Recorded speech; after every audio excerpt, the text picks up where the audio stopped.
दिखाने जा रही हूँ राजस्थान की एक और कला। बहुत कर्णप्रिय संगीत यहाँ सुनने को मिल रहा है, जिसको सुनने के लिए मैं काफ़ी बेताब हूँ और मुझे लगता है कि आपको भी ये जरूर थोड़ा बहुत सुनना चाहिए। आइए सुनिए और थोड़ा सा इसका लुत्फ उठाइए।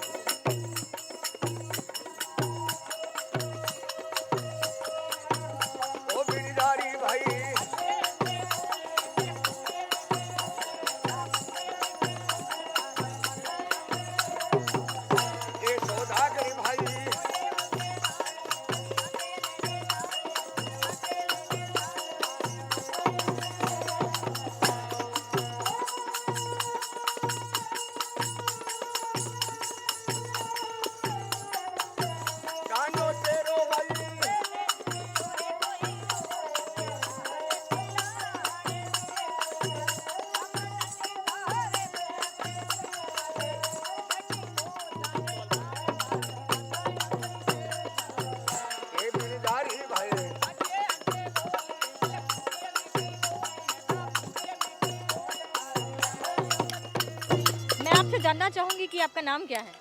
मेरा नाम रामनिवास भोपा है, लोक कलाकार। आप कहाँ से आए हैं? नागौर से। नागौर से। आप जो ये गीत गा रहे हैं, इसका कोई नाम है? नाम ये बिनजारी अंशर से बोल बाता रह जाते हैं। अच्छा अच्छा। तो मुझे आप ये बताइए कि मैं जहाँ तक जानती हूँ हर लोकगीत के पीछे कोई ना कोई कहानी या माइथोलॉजी होती है, मतलब कोई भगवान की। तो ये कौन सी कथा है? ये पाबू जी की कथा है। पाबू जी, रामदेव जी, माता जी, ये हम परापरी से काम कर रहे हैं। ये आपकी कितनी पीढ़ियों से चले आ रही है ये मेरे परंपरा? दादाजी, मेरे पिताजी और मैं 60 में आ गया। मेरा बच्चा बजाता है, गाता है। तो ये पूरा आपका परिवार है? हाँ, ये फैमिली है पूरा। आपके ये मेरा अच्छा अच्छा। यहाँ आपको आए हुए कितने वर्ष हो गए हैं? यहाँ मेरे को कम से कम हो गया 35-36 साल। आपको यहाँ आके लेकर कैसा लगता है? अच्छा लगता है। अच्छा लगता है। मैडम आते हैं, शिल्प दर्शन में बुलाते हैं। जब आते हैं सब जगह दिल्ली जाते हैं, कभी किधर ही भेज देते हैं, कभी किधर ही भेज देते हैं। ये संस्कृति लेके चलते हैं हम। संस्कृति को बचाने का आप लोग जो अनूठा प्रयास कर रहे हैं, ये सच में बहुत सराहनीय है। हम तो देखो पढ़ा लिखा तो है नहीं, और हम जो ये मेमोरी ऑटोमेटिक ही चलता है। आप लोगों की मेमोरी ऑटोमेटिक हाँ, चलती है। ऑटोमेटिक ही चलता है। ऑटोमेटिक हम पढ़ा लिखा नहीं है, गाना बजाना ठेठ पीढ़ी से हम। लेकिन पढ़े लिखे से ज़्यादा होशियार हैं आप। हाँ हाँ। आपकी आवाज़ ही बहुत सुरीली है। आपके साथ में बात करके मुझे बहुत अच्छा लगा। अच्छा। ये आपकी पत्नी है? हाँ मैं इनसे बात कर सकती हूँ ना? हाँ, करो। आपका नाम? मनोरी। मनोरी। आपको यहाँ आके कैसा लगता है? अच्छा लगता है साहब, आप लोगों का दर्शन करते हुए अच्छा लगता है। अच्छा लगता है। और यहाँ का जो आपको माहौल है, यहाँ आपको मतलब मेरा कहने का मतलब ये है कि यहाँ आपको वो सुविधाएं मिलती है जैसी आपको चाहिए? हाँ, अच्छा मिलता है, सब मिलता है, खाना पीना का, रहना का, सब अच्छा। रहना का। ये दोनों आपके बच्चे हैं? हाँ, ठीक है, चलिए, ओके। तो ये थे लोक कलाकार।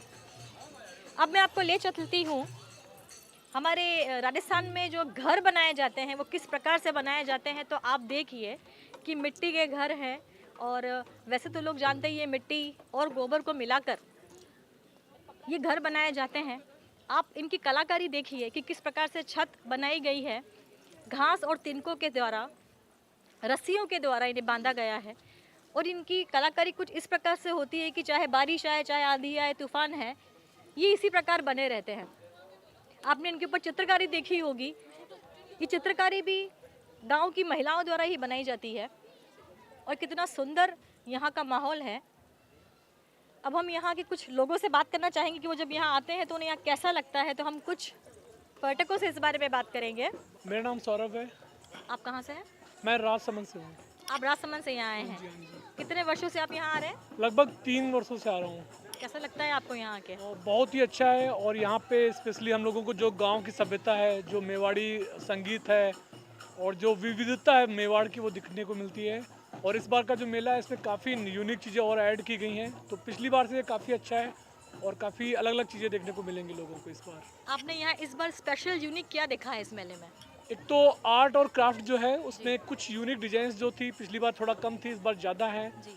और म्यूजिक के जैसे कि आप देखेंगे जो लोग बैठते हैं तो कई जगह पे अलग अलग जगह पे बिठाया है। जी गौरी की जो एक झांकी आपने देखी, जो यहाँ का लोक नृत्य होता है गौरी, जी जी जी। तो उसकी एक झांकी लगाई गई है। तो कई सारे सेटअप जो इस बार नए हैं और काफ़ी अच्छा लग रहा है और काफ़ी मज़ा एंजॉय कर रहे हैं हम लोग इस बार काफ़ी ज़्यादा। आप कुछ बताना चाहेंगे? आप बहुत विविध रूप में मुझे दिख रहे हैं, बिल्कुल पगड़ी वगैरह बांध के आप एकदम राजस्थानी लुक में आए हैं। आपका नाम बिल्कुल, सर? हम राजस्थान प्रताप चंद जी मेरा नाम है। जी हम मारवाड़ से, जी जी हमारा जिला बाड़मेर लगता है। जी जी। तो हम प्रॉपर बाड़मेर में हमारा गडरा राउट गांव है। अच्छा ठीक है सर। और भजन मंडली हमारे मतलब कलाकार हैं यहाँ पे, इसके अंदर भजन मंडली जो गाते हैं ना, जी जी जी। रात को जैसे जिम्मे वगैरह में भजन गाते हैं, हाँ जी। तो हमारे यहाँ पे अंदर कलाकार भी है। अच्छा अच्छा। जी जी। कोई हुई मतलब लोग तो उसको जागरूक करते हैं उसको। आप जागरूक करते हैं हमारी जो कला है, हाँ, खो पुरानी गई कलाएं है। को जागरूक करने के लिए कला आए। है तो पश्चिमी सांस्कृतिक पश्चिमी- केंद्र का हाँ, यही जी, एक्चुअली जी, जी, प्रयास है। बिल्कुल बिल्कुल बिल्कुल। जी जी जी। आइए हम और भी लोगों से बात करते हैं, जानते हैं कि वो यहाँ आके क्या महसूस कर रहे हैं, कितनी प्रसन्नता उनके चेहरे पर है, वो यहाँ आके अपनी कला से और अपनी संस्कृति से किस प्रकार जुड़ पाते हैं। आपका नाम? रानू, कहाँ से हैं आप? यहाँ से ही उदयपुर से। आप कितने वर्षों से यहाँ आ रही हैं? 2 साल से। 2 साल से। कैसा लग रहा है आपको यहाँ पर आके? बहुत अच्छा लग रहा है। आपने यहाँ पर क्या देखा, क्या स्पेशल आपको यहाँ लगा? यहाँ पे एकदम गांव जैसा लगता है, जैसे कि झोपड़ी जो अभी देखने को भी नहीं मिलती है जी। कहीं पे, यहाँ पे बहुत देखने को मिलती है कि ऐसी तरह की झोपड़ियाँ पहले हुआ करती थी। और अभी भी यहाँ पे आके लगता है कि एकदम गांव जैसा माहौल, एकदम सुकून सा मिलता है, आनंद आता है कि ऐसी चीज़ें बहुत अच्छी लग रही है।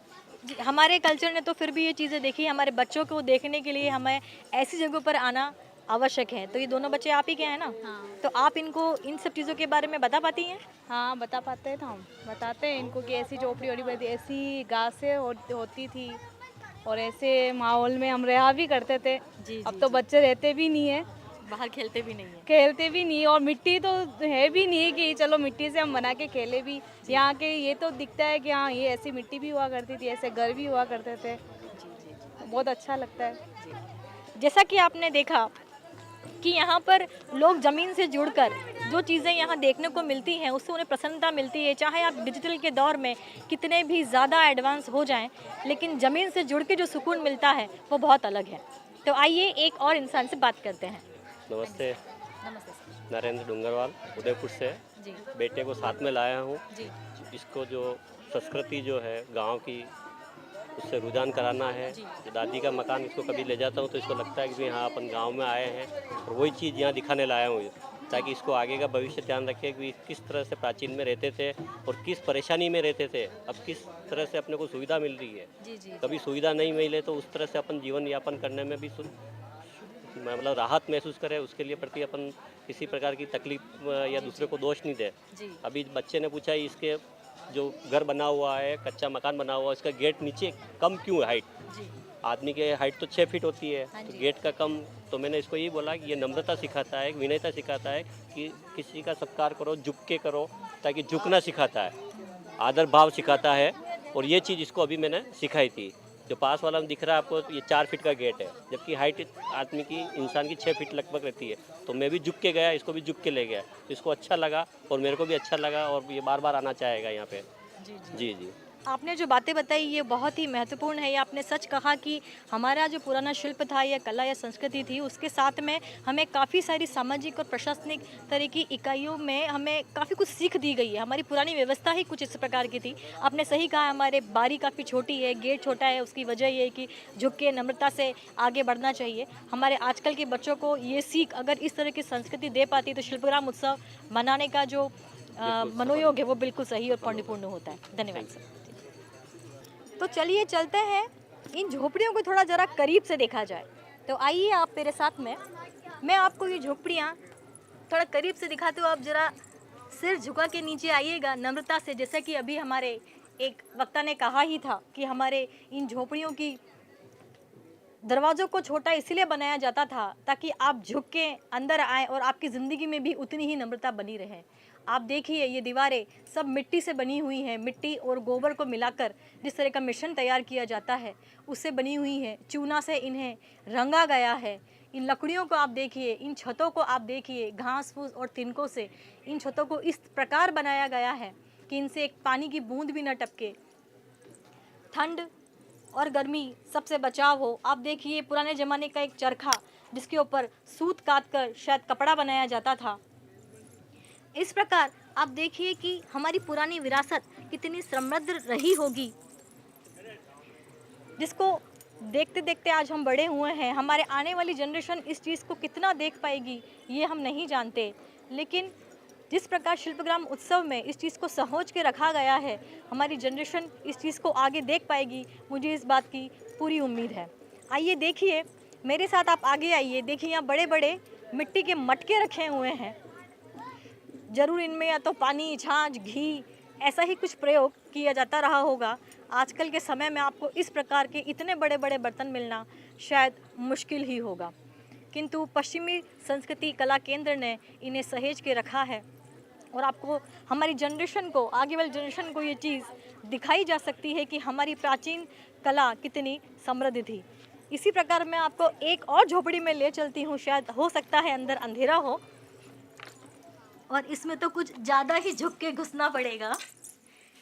यहाँ छोटी छोटी सी बारियाँ हैं, एक छोटा सा चूल्हा ज़रूर मौजूद है, एक छोटा सा घर जहाँ मुझे उम्मीद है कि काफ़ी प्रसन्नता और खुशी इंसान को महसूस होती होगी।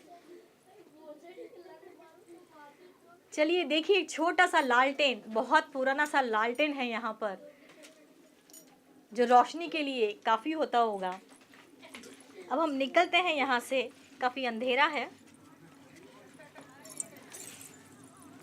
यहाँ से निकलते हुए काफ़ी प्रसन्नता तो हो रही है, लेकिन कमर भी ज़रूर दुख रही है। तो चलिए हम आगे बढ़ते हैं और बढ़ते हैं कि आगे शिल्पग्राम उत्सव में हमें और क्या देखने को मिलेगा, कितने रंग, कितनी कला और कितनी संस्कृति, कितने लोग हमें यहाँ पर जुड़ते हैं, किस प्रकार की बातें हमारे सामने आती हैं, आज की जनरेशन शिल्पग्राम उत्सव को किस प्रकार लेती है, ये भी हम जानने का प्रयास जरूर करेंगे।